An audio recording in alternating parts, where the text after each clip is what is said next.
Welcome to Mediocre Gaming, and today we're playing Sail Forth. Well, good morning, good afternoon, and good evening. I'm Zarel. Let's get to it. So today we're taking on the final Deadrock boss. But before we get to that, if you liked this video, give it a thumbs up, smash that subscribe button, and ring that bell to be notified of all future episodes as soon as they go live.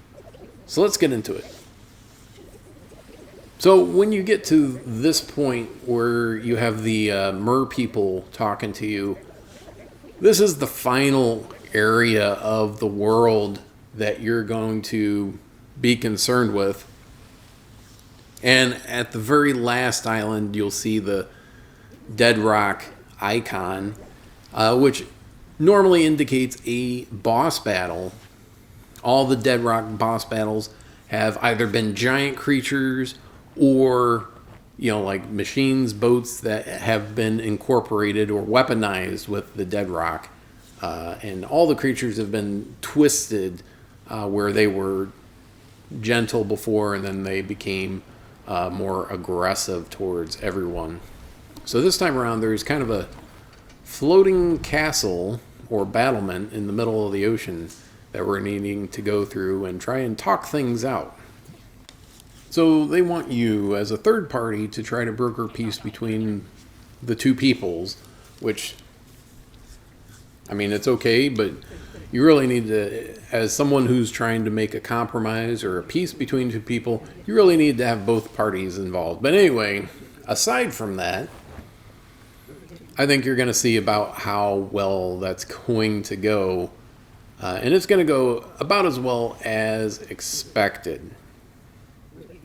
You talk to Captain Graysand, who we have seen his people, kind of interfere with what we're trying to do as we're going along in this particular area of the world. All of his people kind of have that grayish tinge to them, and they have little bits of like Deadrock in their ships, which makes it pretty easy to see from a long ways away. And you're like, what is that ship got? And you see the little glow, and you're like, oh, okay, it's those guys. So these guys have been aggressively attacking, and that's not going to change now. Even under the banner of truce and parley, these guys are just like, no. And here's examples of those ships right now.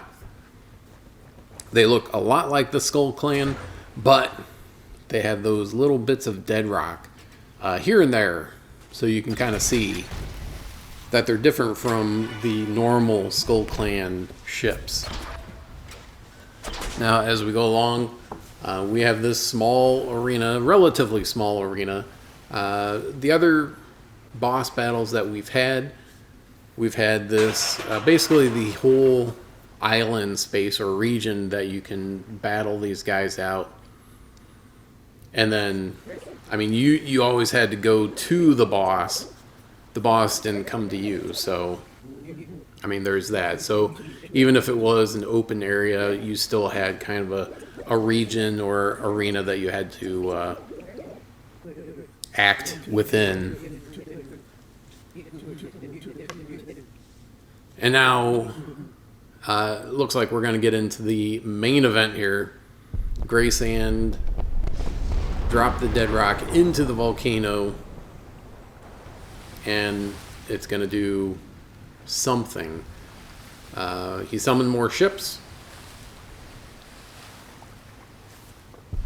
That hardly seems worthy of a boss battle. You have your fleet of ships. And then, of course, the mer people have their...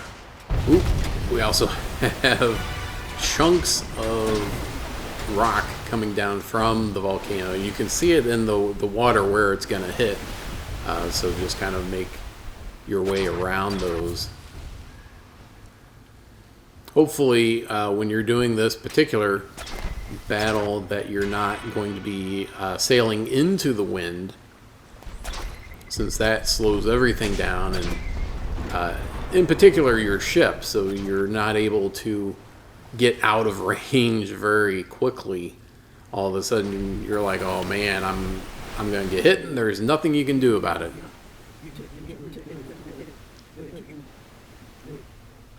And there's Captain Graysand, and there he goes. He's like, I'm on the top of the world. And then it's over. But not quite. Here we go. Now this seems more worthy of a boss battle. The Magma Leviathan. Embiggened Barnacle Moray. So, an eel that's been twisted or possessed by the Deadrock. You can see all the little like chunks of Deadrock energy coming out from sides of it, and the Deadrock itself, which is in the maw of the beast. So this particular boss battle is similar to the previous boss battle. Now we do have the head. The head is the vulnerable part, so you have to aim for the head of the Leviathan in order to do any damage. Now the Leviathan will throw these boulders at you, which you can hit with your cannons, and that'll break it up, or it'll break up when it hits your ship. Now, if your gun doesn't have the range, you'll have to wait for the Leviathan to come down close to you before you can hit it.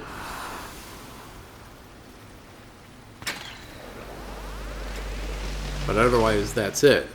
You wait for it to shoot out a boulder. You destroy the boulder with one of your guns, and then you hit it in the face when it gets close. And then once it gets to 0 durability, then it's going to go under the water.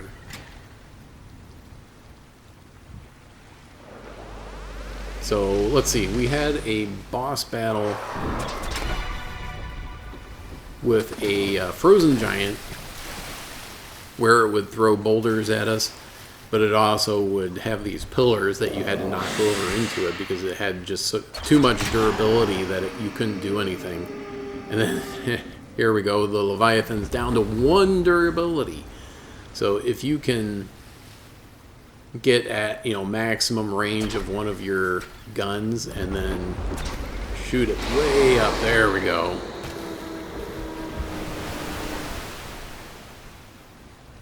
And this is where the twist comes in. Knocked it down to 0 durability, only for it to split into 2 heads. So here we go. This is the twist on the boss battle, making it not as straightforward as we initially thought. So now you're going to do the same thing, but now there's 2 heads. And as they say, 2 heads are better than 1. So do damage to the head. If you can hit it in the face, that's great. It makes it a lot easier, especially with a high damage gun. And knock it down. And then you see it goes from 2 heads to 3 heads. And you're like, oh man, this is never gonna finish. It's more, instead of like a Leviathan, it's more like a Hydra, where you destroy 1 head and then 2 more take its place. The mythology goes back to the Greek mythology, where the Hydra had 1 immortal head and the rest were mortal. The mortal heads would all split. Whenever a mortal head died, 2 would take its place. And the immortal head was the only one that would not grow back. So one of Hercules' tasks was to defeat the Hydra.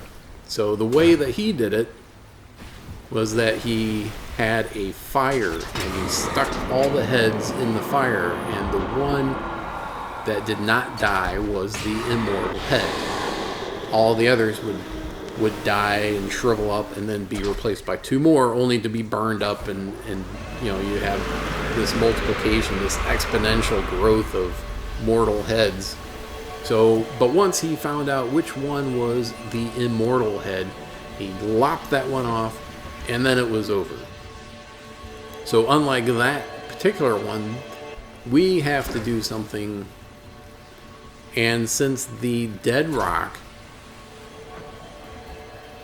is fueling the power of this Leviathan, what we really need to do is to separate the eel from the Deadrock. Now they're using this eclipse magic, which was, you know, forbidden or whatever, and so we have to like, okay, use your magic and we'll see what happens. And you can see it up in the skybox in the back there. But in the meantime, while you're waiting, you just take out the heads until you get to a point where you can get progress. So just keep on hitting the head until you get 0 durability. It goes down and then comes back up. And then you have just a little bit of progress where everything is happening just very kind of almost like slow motion, kind of like you're trying to run while you're in the water. So that's it. I hope you enjoyed this video. Be sure to check us out on social media, and thank you for liking, commenting, and subscribing, and we'll see you next time.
プレイステーション